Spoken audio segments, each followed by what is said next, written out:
Et puis Eduardo Bolsonaro, qui a fait campagne contre le Brésil à la Maison-Blanche, qui a fait campagne contre le pouvoir de la République à la Maison-Blanche, il est condamné par la Cour suprême fédérale. Et Tarcísio y va et critique la Cour suprême fédérale parce qu'elle a condamné, conformément à la loi, Eduardo Bolsonaro, qui conspirait contre le Brésil. Si c'était dans un pays, n'importe quel pays, pas dans une dictature, mais dans une démocratie sérieuse, un gars qui trahit son pays, il répond même devant la loi martiale, c'est quelque chose de très sérieux, tu as trahi les intérêts de ton pays. Encore plus avec un mandat, un choc externe, alors que le monde entier paie pour cette guerre. Nous pouvons donc organiser les choses ici et discuter sérieusement de la façon de traiter ce pays, la 10e économie mondiale.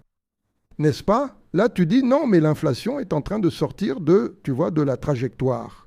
Bon, nous avions une inflation en baisse jusqu'à la guerre en Iran. Qui a provoqué la guerre en Iran? C'est le Brésil? Non. Ce sont les alliés de Bolsonaro qui ont déclenché cette guerre.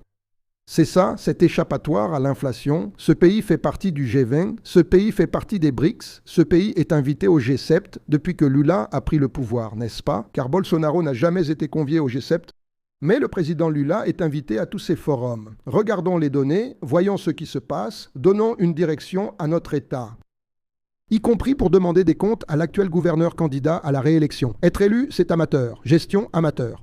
Et je parle ainsi du fond de mon cœur, en tant que poliste, je suis indigné par ce qui se passe à São Paulo. Et, pour des raisons d'adhésion idéologique aveugle, les gens ne veulent pas voir ce qui se passe avec la sécurité.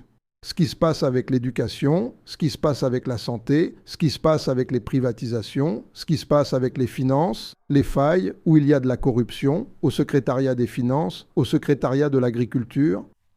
Une série de problèmes sont en train de se produire. Et nous sommes en train de jouer à la rivalité flaflou. Et ce n'est pas bon pour l'État de São Paulo, qui est cette puissance, de jouer à la rivalité flaflou. Mais puisqu'il veut rester, il doit dire ce qu'il va faire de différent. Parce que ce qu'il a fait jusqu'à présent, c'est reculer. C'est ce qui s'est passé à São Paulo, nous sommes en train de reculer. Qu'est-ce que Lula a accordé à Tarcísio? De 3 à 13 700. Et là, Tarcísio dit, mais je vais devoir payer. Tu ne paieras pas. Tu sais pourquoi? Parce que nous avons réduit le service de la dette de l'État envers l'Union de 11 milliards par an. Tarcísio va payer l'État de São Paulo grâce au président Lula, à Rodrigo Pacheco et à moi qui vous parle. Il va payer un service de la dette réduit chaque année de 11 milliards.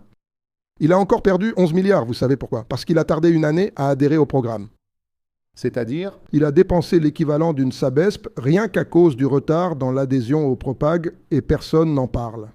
La presse n'en parle pas, ça ce serait déjà au minimum l'ouverture d'une enquête pour savoir quel est l'intérêt d'adhérer. Quel est l'intérêt de retarder l'adhésion de l'État de São Paulo d'un an et de renoncer à 11? Et il a payé 11 milliards de plus en service de la dette. Quand il s'en est aperçu, il s'est empressé d'adhérer pour ne pas perdre la deuxième année, mais il a failli échouer. Je le savais. Avant de poursuivre sur São Paulo, réponds à ma question sur les taux d'intérêt, d'accord? Ce n'est apparemment pas le cas. Je suis critique. J'ai été critique envers la gestion de Roberto Camara. Moi, quand je n'ai pas, regarde bien. Une chose, c'est d'avoir de l'amitié, de la familiarité, c'est normal, mais la Banque centrale est une entité autonome. Elle n'appartient pas au gouvernement. Elle a sa propre politique, elle a un mandat. Là-bas, il fait ce qu'il veut, non? Et elle rend des comptes à la société, pas au gouvernement.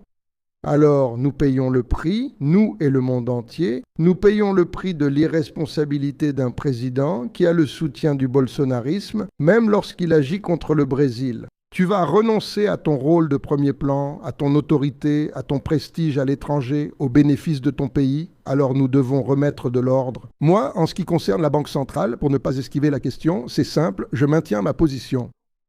Et je n'offense personne avec ça. Je dis simplement ceci. Écoute, je pense que c'est trop agressif et il faut traiter le choc externe comme il est. C'est évident que vous n'allez pas réussir à atteindre une inflation de 3 avec un choc externe. Mais quand la guerre a commencé, regarde comment étaient les attentes d'inflation. Ça allait vers 4%, vers 3,5% et maintenant, ça a déraillé à cause de la guerre. Les taux d'intérêt ne régleront pas la guerre.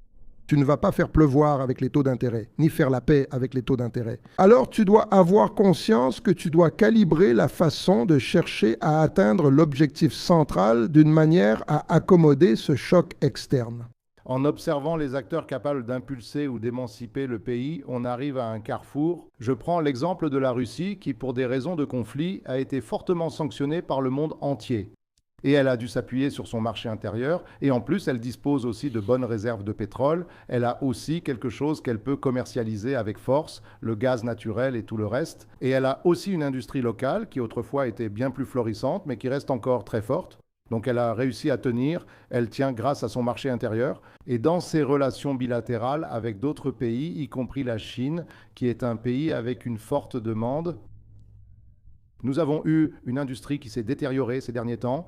São Paulo fait partie des États qui ont perdu de l'industrie au profit d'autres États lors des guerres fiscales, entre États également.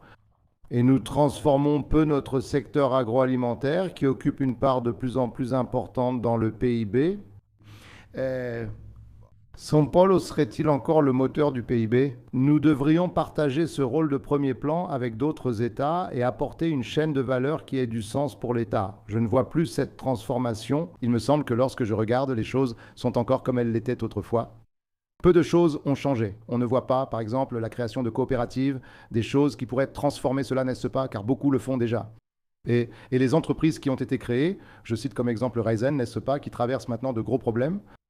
Et nous avons tout l'or vert, disons-le ainsi, la canne à sucre, n'est-ce pas, que nous pourrions avoir vraiment émancipé tant d'autres secteurs industriels, et nous commençons à prendre des risques et à aller au cœur de l'État. Est-ce aussi la faute de la gestion actuelle? Comment percevez-vous l'État ici, en tenant compte du rôle du gouvernement fédéral et de sa coordination avec l'État? Écoute Mario, Tarcísio a hérité. Le gouvernement précédent avait un portefeuille de projets signé, il y avait un portefeuille de projets, des appels d'offres qui ont été réalisés sous le gouvernement précédent, signés au tout début de cette gestion, mais des appels d'offres préparés, parce que lancer un appel d'offres pour un chantier, ce n'est pas une blague, il faut faire des projets, il faut planifier, lancer l'appel d'offres, déclarer le gagnant. Ce n'est pas une activité simple, comme cela a pu l'être dans le passé, de réaliser un chantier au Brésil. Permis environnemental et autres aspects. Tarcísio a hérité d'un ensemble de projets déjà attribués, mais si vous regardez ce qu'il a fait pour les prochaines années, nous ralentissons le rythme, nous ralentissons.